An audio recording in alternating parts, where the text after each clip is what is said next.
L'inspectrice d'académie de Rufisque, Madame Penda Wan Ba, a effectué une visite au lycée de Bargny dans le cadre d'une leçon dédiée aux tirailleurs africains. Cette leçon a été déroulée par 3 des professeurs du lycée de Bargny sous la présence de l'inspectrice d'académie de Rufisque, du proviseur. À Thiaroye, le massacre des tirailleurs sénégalais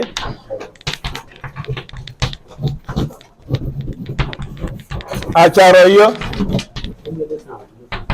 le 1er décembre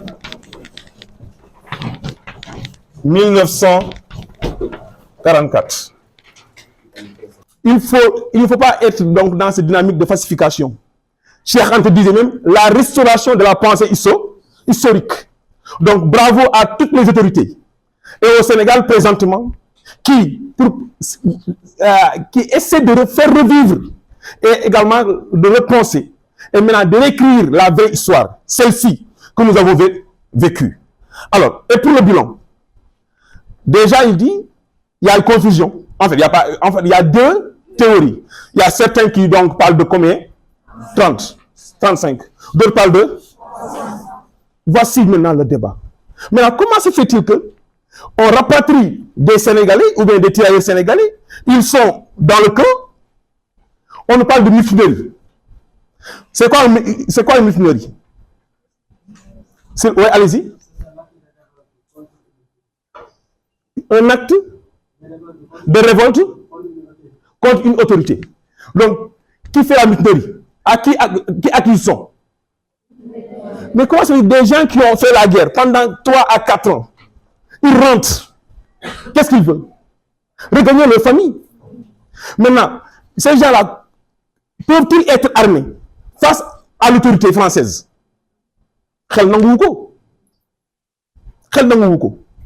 Mieux, dans le texte 3, et on lit ensemble, qu'est-ce qu'on nous dit? Y eut-il vraiment mutinerie ou simplement mouvement de protestation? On peut se le demander, puisque le bilan des victimes du côté des forces de l'ordre fut 2 soldats blessés et 2 officiers confessionnés. Ce qui est sûr, c'est que l'état-major fut tiré sur les anciens prisonniers désarmés. Anciens prisonniers désarmés. Il y a eu 24 tués, 11 blessés, 38 tués et autant de blessés selon d'autres sources. 45 arrestations, 38 condamnations à de lourdes peines de prison. Les derniers condamnés encore en prison furent libérés par grâce du président. Y avait-il eu seulement mauvaise foi ou incurie, provocation délibérée?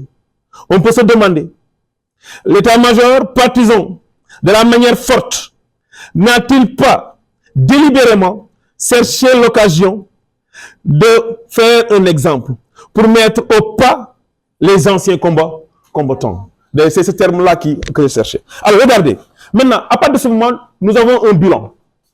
Lors du massacre, donc c'est évident, c'est un massacre. Ils nous accusent de faire une mutinerie. Alors ici, comment des gens peuvent soulever, donc se battre devant, il n'y a pas de blessés, ou bien il y a moins de blessés à leur niveau. On ne parle que de 2 officiers. Si les gens étaient véritablement dans une dynamique de faire une mutinerie, ils seraient beaucoup plus armés, outillés, et peut-être même on aurait avoir beaucoup plus de victimes. Mais regardez, des gens qui, depuis leur enrôlement au théâtre d'opération, et même sur le plan du traitement, peut-être donc c'est au dernier moment qu'on n'a pas pu visualiser, donc avoir la vidéo, mais même sur le plan du port de la tenue, on n'avait pas les mêmes tenues entre celle portée par le tirailleur africain et celle portée par les Européens. Je ne suis pas maximaliste, mais quand même, au moins on peut s'accorder à avoir des centaines de morts. Tout au long, de l'enrôlement jusqu'à la fin. Il n'y a que injustice. Il n'y a que injustice. Maintenant, face à cette injustice, nous, actuelle génération, quel est le comportement? Quelle est la conduite à tenir? Regardez le dernier paragraphe. Il nous dit, en Afrique même, il y a quelques initiatives pour les commémorer.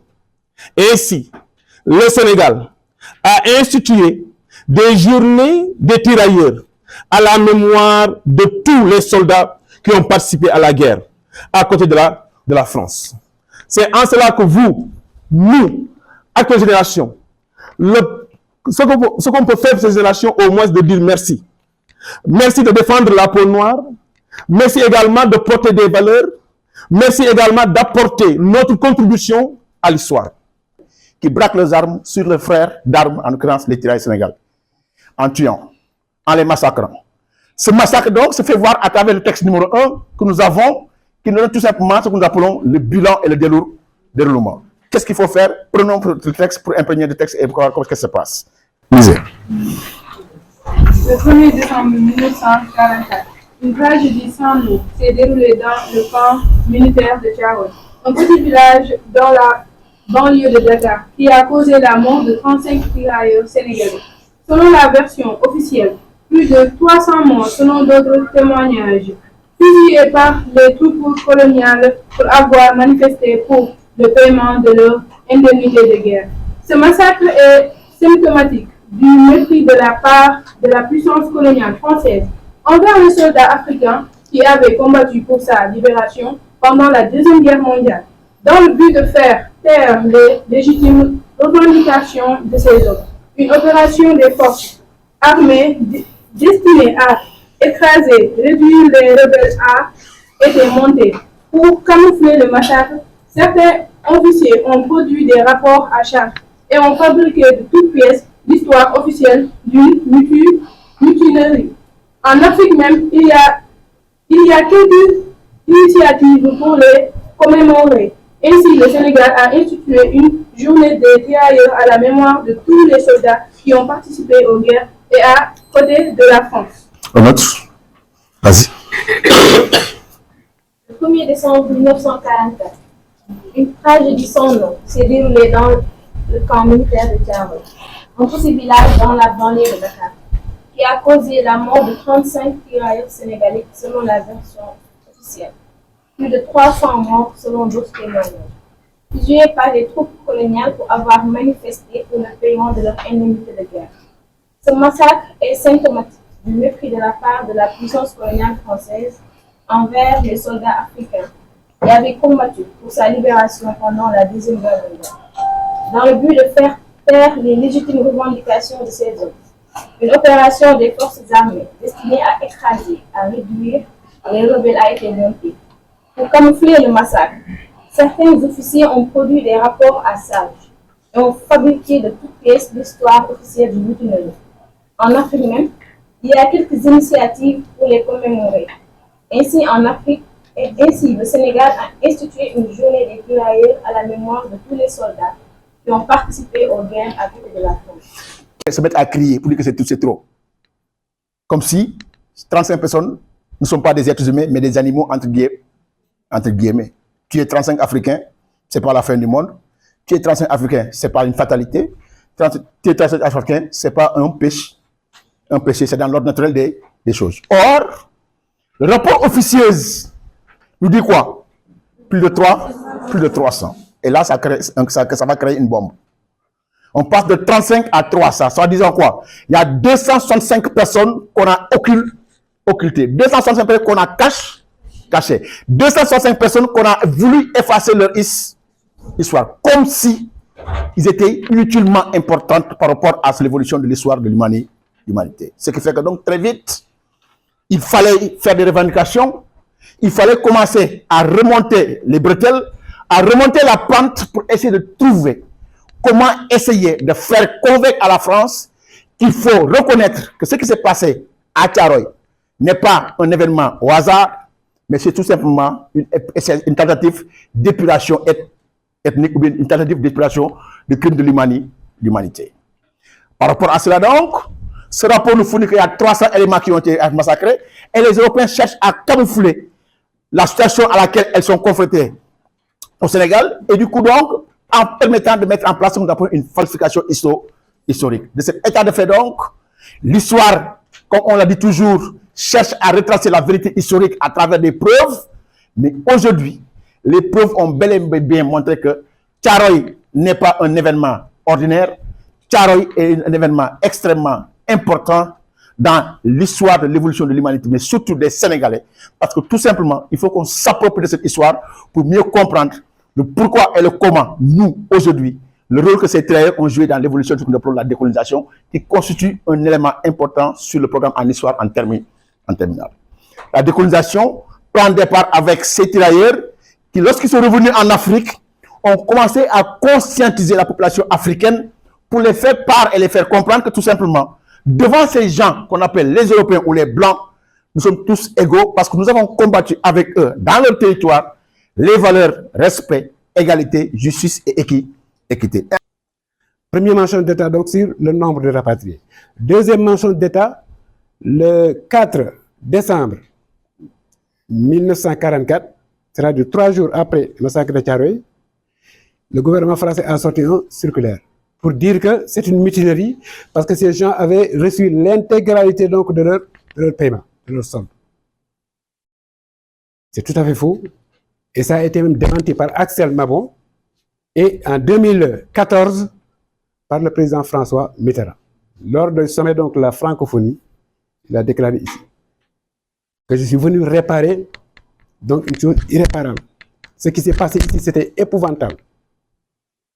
C'est une répression infernale. Parce que ces gens-là qui sont tombés ici ne faisaient que revendiquer donc leurs droits. Donc, ça signifie qu'il a reconnu officiellement que la circulaire donc, du 4 décembre de 1944 donc, était faux. Deuxième mensonge d'État. Troisième mensonge d'État, ils ont dit que les tirailleurs ont été enterrés dans les règles de l'art, dans le cimetière de Thiaroye. C'est tout à fait faux. Les tombes qui sont au cimetière de Thiaroye sont des tombes vides. Et on a commencé le comité pour la célébration du 80e anniversaire mis en place par le président Diomaye Faye. L'année passée, a commencé à faire des recherches. Ils ont été enterrés dans des fosses communes. Et on utilise toutes sortes d'appareils, des fouilles, mais également donc des radars à pénétration du sol pour retrouver donc les fouilles, les corps. La troisième mensonge d'État. Donc la France a longtemps caché. À qui profite maintenant le crime? Pourquoi la France refuse jusqu'à présent de déclassifier donc ces dossiers? Axel Mabon a fait des recherches en France. Il y a des archives également qui sont à Londres et aux États-Unis.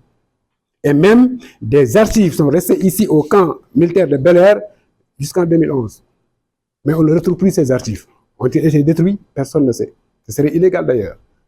Mais la France refuse de déclassifier. Pourquoi? L'objectif principal, c'est qu'il y a une personnalité que la France tente de protéger. Il s'agit de qui? Il s'agit du libérateur de la France.